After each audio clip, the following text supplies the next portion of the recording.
Assalamualaikum dan salam sehati sejiwa.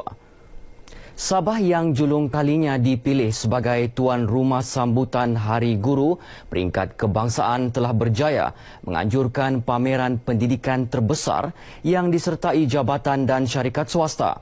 Majlis berlangsung di Universiti Malaysia Sabah UMS Kota Kinabalu. Berucap merasmikan Festival Hari Guru sempena sambutan Hari Guru Peringkat Kebangsaan 2016, Ketua Menteri Datuk Seri Panglima Musa Haji Aman berkata, peluang menjadi tuan rumah ini amat bermakna bukan sahaja kepada guru-guru, malah kepada rakyat di negeri ini. Festival kali ini bukan sahaja mengiktiraf profesion perguruan, malah merupakan sebagai penghormatan dan penghargaan kepada warga pendidik yang berperanan besar mendidik anak bangsa sekaligus menjadi tunjang utama ke arah memperkasa pendidikan di negara ini. Menurut Datuk Musa, pemilihan tema tahun ini, Guru Pembina Negara Bangsa, amat bertepatan selaras dengan peranan guru sebagai penggerak utama proses transformasi pendidikan dan penentu kejayaan negara.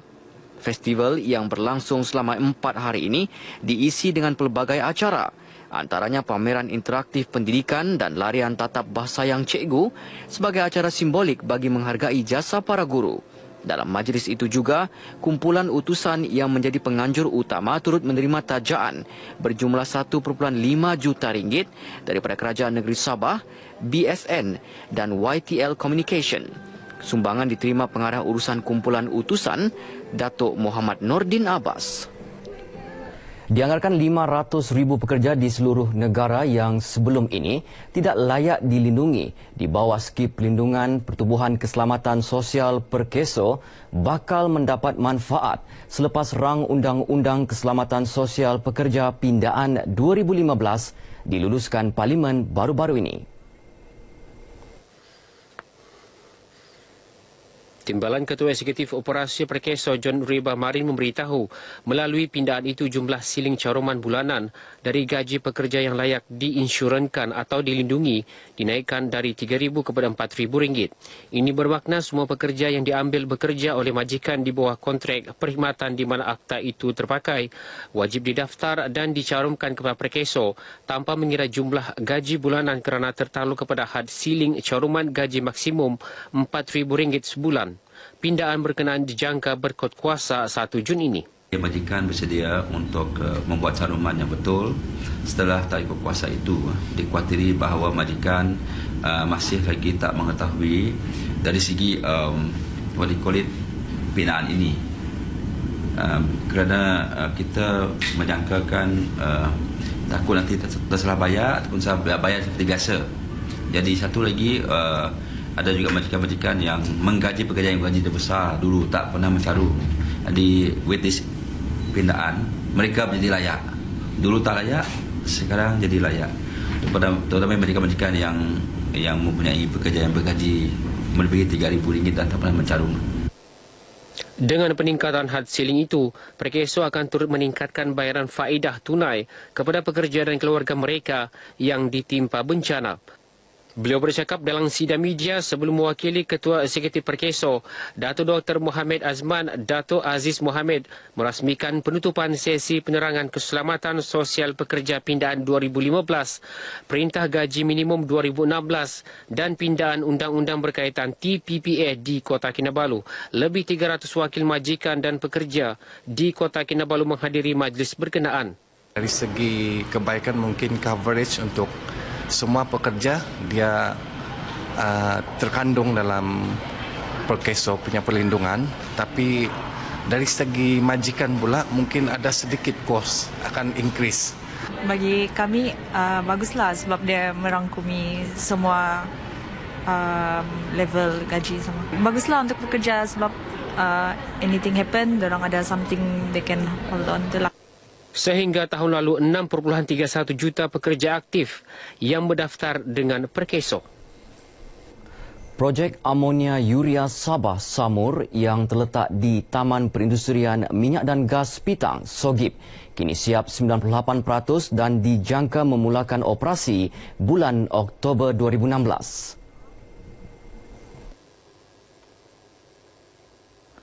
Ketua Pegawai Eksekutif Petronas Chemical Fertilizer Sabah dan Berhad PCFSSB, Haji Skandar Bakri berkata projek berkenaan mampu mencapai pengeluaran 100% awal tahun depan sekaligus berupaya menghasilkan pengeluaran 1.2 juta tan metrik urea setahun. Ini menjadikan Malaysia melalui Petronas Chemical Group Berhad PCG yang mempunyai 2 lagi pusat urea selain Samur iaitu Bintulu, Sarawak dan Gurun Kedah sebagai pengeluar urea kedua terbesar selepas Indonesia di rantau Asia Tenggara. Kami menjangka akan mulakan operasi komersial kami di suku keempat tahun ini. Dan insyaAllah mula tahun hadapan 2017 kami akan beroperasi sepenuhnya. 100% operation.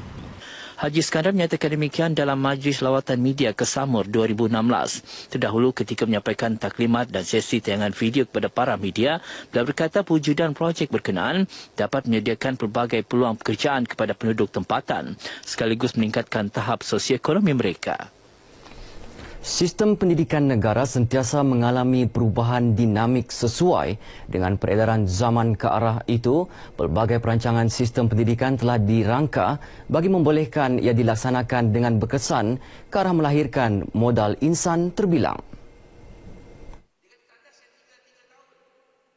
Setiap perubahan dalam sistem pendidikan negara yang juga diyakini mampu melahirkan jiwa yang cintakan ilmu, berakhlak mulia serta mempunyai semangat patriotik tinggi terhadap negara. Demikian dinyatakan Pengarah Bahagian Pendidikan Islam Kementerian Pendidikan Malaysia, Ustaz Wan Ramzan Wan Mamat. Tambahnya ia amat bertepatan dengan tema sambutan Hari Guru tahun ini, iaitu Guru Pembina Negara Bangsa. Beliau ditemui pemberita pada majlis solat hajat, bacaan Yasin dan tahlil sempena sambutan Hari Guru Peringkat Kebangsaan kali ke-45 di Masjid Bandaraya Kota Kinabalu. Majlis diadakan bagi memohon kepada Allah SWT agar umat Islam khususnya golongan pendidik diberi kekuatan dan semangat juang yang tinggi dalam memartabatkan pendidikan kepada anak bangsa. Hadir sama Ketua Pengarah Pelajaran Malaysia, Datuk Seri Dr. Khair Muhammad Yusof dan kira-kira 300 warga pendidik dari sekitar Kota Kinabalu. Tanggungjawab Sosial Korporat CSR yang dilaksanakan Sabah Electricity Sdn Berhad SESB ternyata memberikan sejuta makna kepada 44 pelajar yang menghuni rumah anak yatim dan sekolah tahfiz Darul Yatama Yaakob Kihan di Membakut. 44 pelajar yang berusia di antara 10 hingga 17 tahun ini kini lebih selesa dan selamat dengan pemasangan lampu jalan yang disumbangkan SESB. Penghargaan itu juga disampaikan Pembantu Menteri kepada Ketua Menteri yang juga Adun Membakut, Datuk Haji Muhammad Arifin Haji Muhammad Arif. Beliau juga berharap agar sumbangan berkenaan diteruskan dari semasa ke semasa demi kebajikan anak-anak yatim di negeri ini. Beliau berucap pada majlis doa selamat dan kesyukuran di rumah anak yatim berkenaan. Sementara itu, Pengurus Besar Perkhidmatan Korporat SESB, Wan Maria Othmanli berkata, sumbangan berkenaan juga memudahkan dan menjamin keselamatan pelajar di madrasah berkenaan yang sering berulang alik ke masjid pada waktu malam. Sumbangan membabitkan 13 tiang yang dipasang dengan 16 lampu bernilai lebih RM35,000, manakala kerja-kerja pemasangan dilakukan oleh kaki tangan SESB secara bergotong royong. Penganjuran Forum Anjung At-Taqwa bertajuk Kasih Sayang Melestari Perpaduan yang diadakan di Dewan Tun Said Kota Belud merupakan antara pendekatan dakwah dalam meluaskan lagi pengertian dan kefahaman terhadap peranan masyarakat majmuk di negeri ini. Forum dijayakan dua ahli panel iaitu Pengarah JAKIM Sabah, Haji Mat Razi, Haji Mat Ali dan Ustaz Malai Ali Malai Ahmad dari Rawadah Management bersama Moderator Imam Masjid Pekan Kota Belud, Haji Madli Haji Mansur. Menurut Haji Madli, program terbitan RTM yang turut disiarkan secara langsung di Radio Malaysia Sabah FM ini berupaya memberi sentuhan tersendiri yang mampu meningkatkan inisiatif majlis ilmu menerusi skop pengetahuan dan pengalaman yang lebih luas. Amat baik untuk diserapkan ke dalam masyarakat sebab kandungan-kandungan kasih sayang dan perpaduan itu telah berjaya dikupas oleh dua orang ahli panel kita yang mana mereka banyak memberikan input yang positif kepada audiens, kepada pendengar terutamanya ibu-ibu yang dan juga bapa-bapa, anak-anak muda yang mestilah memahami apa sebenarnya perpaduan itu. Forum yang memfokuskan terhadap elemen perpaduan dan institusi dakwah merupakan satu usaha yang perlu diteruskan bagi membantu masyarakat berilmu, berbudi dan saling memahami antara satu sama lain. Ini juga satu penjelasan kita mestilah berkasih sayang antara satu sama lain, bukan saya dalam keluarga, malahan di antara kaum yang berbeda agama dan bangsa. Sekarang ini pun saya lihat kalau kita wujudkan ceramah-ceramah macam ni, para belia, para ibu bapa mungkin tanggungjawab untuk mendidik. Hadir sama Menteri Komunikasi dan Multimedia Datuk Seri Dr. Saleh Said Kuruak, Pengarah Penyiaran Kawasan Sabah Haji Ali Ngasio dan Pegawai Daerah Kota Belud Abdul Gari Itam. Umat Islam diminta meningkatkan keprihatinan terhadap saudara baharu atau mualaf terutama dalam membantu meningkatkan ilmu dan kefahaman Islam khususnya berkaitan akidah dan ibadah. Pembantu Menteri Kerajaan Tempatan dan Perumahan Sabah Datuk Zakaria Idris berharap kesedaran itu harus ada dalam setiap individu Islam bagi membina kekuatan akidah dan keyakinan kepada saudara baharu. Dia berucap pada Majlis Kembara Ikatan Kasih antara daerah Kunak dan Sandakan di Taman Murni Sandakan. Beliau juga memuji usaha Persatuan Mualaf Daerah Kunak, kelas pimpinan saudara kita, pejabat daerah Kunak dan Jabatan Hal Ehwal Agama Islam Sabah Jahins Kunak dalam memperluas peranan dakwah serta merapatkan silaturahim terhadap mualaf demi mengukuhkan jalinan persaudaraan Islam di negeri ini. Datuk Zakaria turut mencadangkan agar pihak masjid memperkenalkan saudara baharu dalam karya masing-masing bagi menzahirkan dan meraihkan kehadiran mereka. Beliau berharap agar seluruh umat Islam membantu golongan mualaf dari semua aspek terutama akidah, kebajikan, keselamatan dan pendidikan Islam yang sempurna bagi mencegah kes murtad di kalangan saudara baharu. Orang ramai dijemput menyertai larian amal Suria Kids Charity Run sempena Karnival Suria 2016 di Kompleks Sukan Kota Kinabalu, Likas pada 29 Mei ini. Ia bertujuan untuk mengumpul dana Yayasan Kebajikan Suria. Jurucakap program larian berkenaan Roslan Akik memberitahu larian amal sejauh 10 km itu terbuka kepada semua dan dibahagikan kepada 6 kategori, termasuk bagi kategori remaja bawah 18 tahun.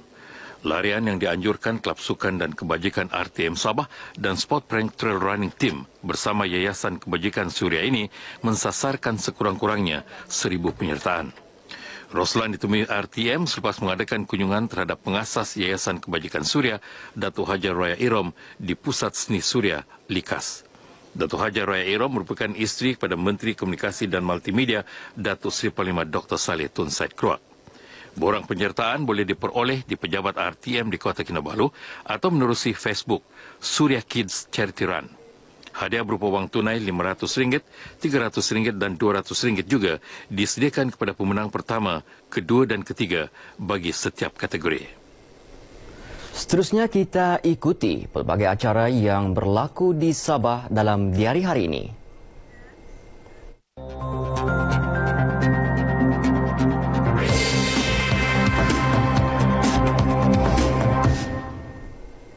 Pada pukul 9 pagi ini akan berlangsung perasmian Pesta Bengkoka dan Pesta Keamatan 2016 di Dataran Bengkoka Pitas. Sementara itu, pada jam 9.30 pagi pula akan berlangsung program Semarak Satu Malaysia di Taman Rekreasi Tagal, Kampung Babagon, Penampang.